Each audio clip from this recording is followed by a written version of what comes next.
Hey everyone, in this video we are going to go over one of the tasks that I completed for a very similar project.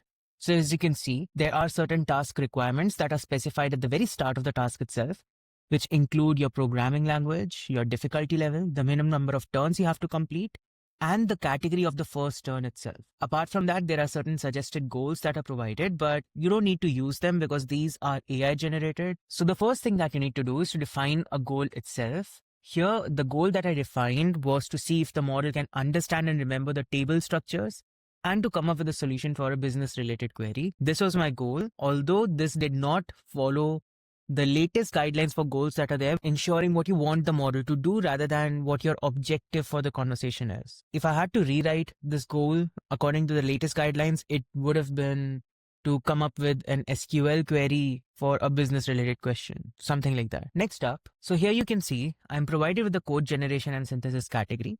I wrote a prompt. By the way, when you're writing prompts, please make sure that you are providing some bit of a context and be as creative as you want to be. So in this case, what I imagined that, hey, I have a friend called Max and we are trying to set up a cupcake shop in Williamsburg. So the reason is that when I was writing this prompt, I was watching this web series called Two Broke Girls.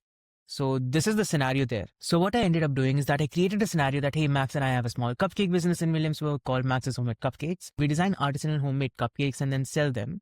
We recently started our own website and we have a database in SQLite with the following tables. So this task had a programming language of SQL, but the thing is, SQL is very environment specific.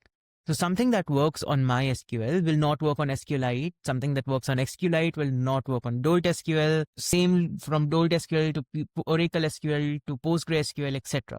So SQL codes in itself contain certain keywords that are very specific to the environment itself. So we need to specify to the model that, hey, this is the environment that you have to create a code on. If you don't provide this information, the model can assume any SQL environment, which will result in subjectivity because the model might produce a code in MySQL and you're testing it out on Oracle SQL, for example, which will not work. So you have to specify that what is the SQL environment that you want here. So I specified that I wanted an SQLite environment, and then I provided the raw structure of the tables that I've created in this particular environment. So I provided table 1, table 2, all the way to like 10 tables. And then I discussed the problem itself. So if you see here, the problem that I just said was that recently we found out a supplier's offer for almond milk was rotten and might have contained a deadly virus. We need to find out information of our customers who ordered any product that had almond milk in it, and we need to reach out to them.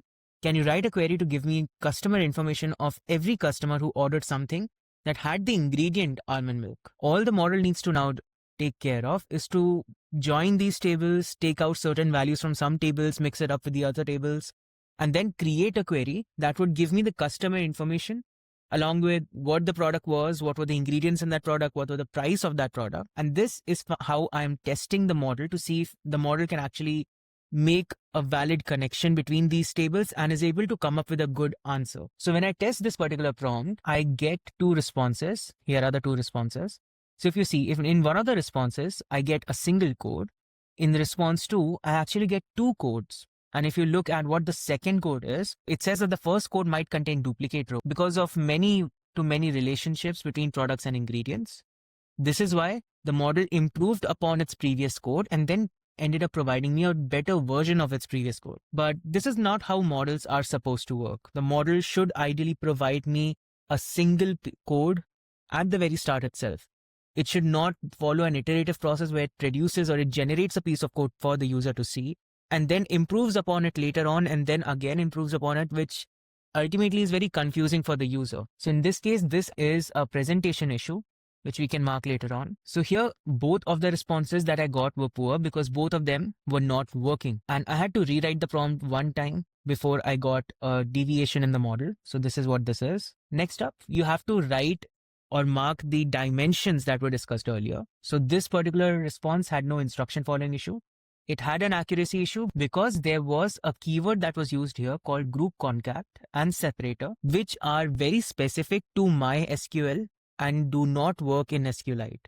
And since I already specified to the model that my entire database is created in SQLite, I wanted a query in SQLite itself, which is why when the model produces this code, it I try to run it, it does not work. So this was my deviation. And since the model caused the code to error, this is why this is a major accuracy issue. So there were no issues in the optimality and efficiency of the code. There were no issues with the presentation of the code. Everything that was presented was in bullet points or in listed format. There's no issue with up-to-dateness of the code itself. Next up, you have to provide the instructions on how to run the code so that the reviewer can actually see and run the code himself. And you also have to provide a screenshot of what the output is. So I provided all of these values. And after that, I moved on to the second response. So in the second response also, the accuracy is a major issue because the model again uses the same separator and group concat keywords, which are specific to only MySQL and do not work on SQLite, which is why again I got a major accuracy issue here. No issues in optimality. There's a minor issue in presentation because the model eventually then improved upon its original code and then created a code is slightly better than the previous one, which is what causes confusion to the user. So this is a minor issue in presentation. There is no issues with the up-to-dateness of the code itself. Then again, you provide the instructions on how to run the code and what was the error. You provide a screenshot of the error itself. And that's the basic response ratings. Next up, you have to choose between the two responses. Since one of them had a presentation issue, I choose response 1 to be better than the response 2. Ideally, it would have been slightly better because there is a difference in the ratings itself. So you can choose slightly better here. I chose negligibly better earlier because the guidelines of this particular project were a little bit different back then. It should have been slightly better. After that, you rewrite the model's response. So in this case, the preferred response that I chose, in which case response 1, did not have a correct code. It also resulted in errors.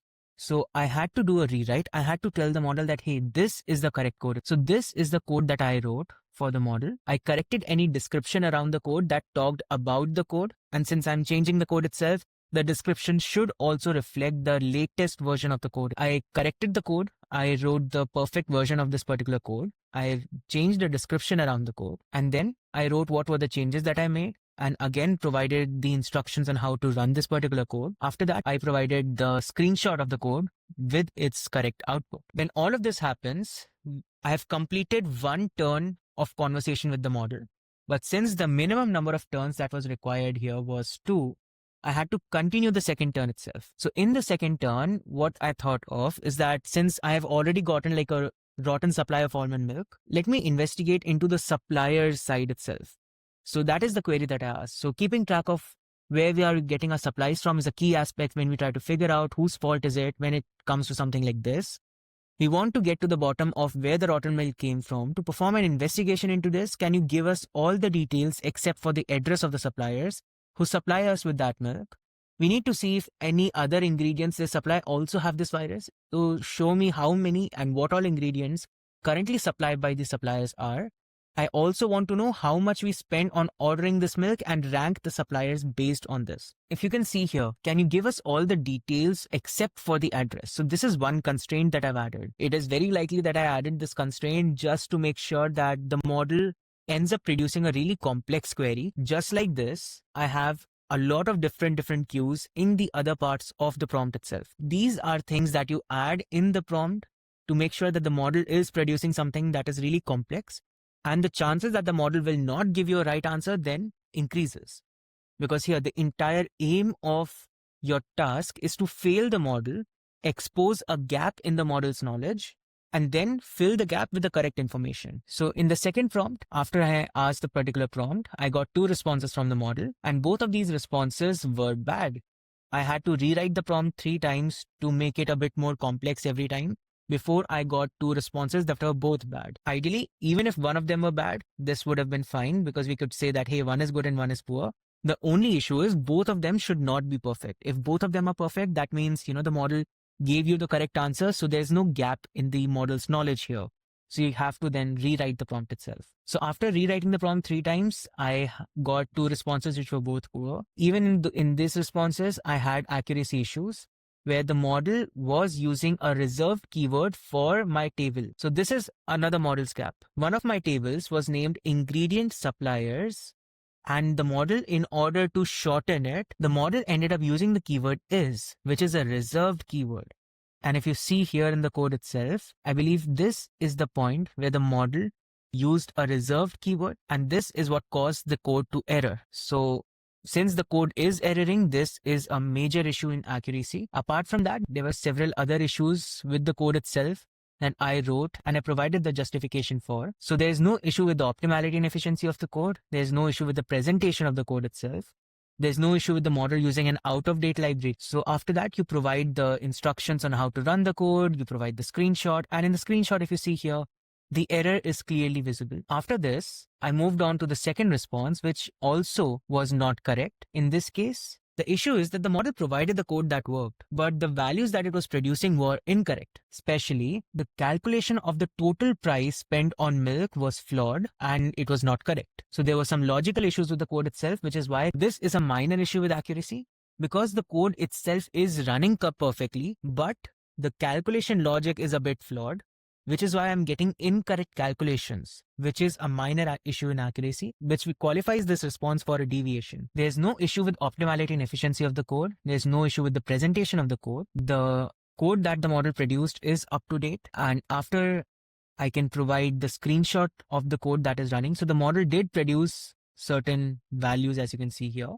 It's just that the final calculation that it performed on the amount spent was not correct. So now when I have to rank these two responses, both of them had accuracy issues. One had minor accuracy issue, while the other one had a major accuracy issue. In which case, I've chosen that response 2 is slightly better, which follows the latest guidelines of our project as well. And after that, I've provided a rewrite of the response where, since my preferred response itself is not perfect, it also contains issues. It contains a flawed logic of calculation, in which case I have provided a rewrite of this particular response, which looks like this. I've provided the correct code. I have fixed the description around the code to match what the code is currently doing. And after that, I've provided what were the changes that I made to the code itself, and then provided the screenshot of the correct output of the code. And once I have done this, I've completed 2 turns of conversation with the model, which were the minimum requirements, after which you can click on the save and continue button and you can submit the task.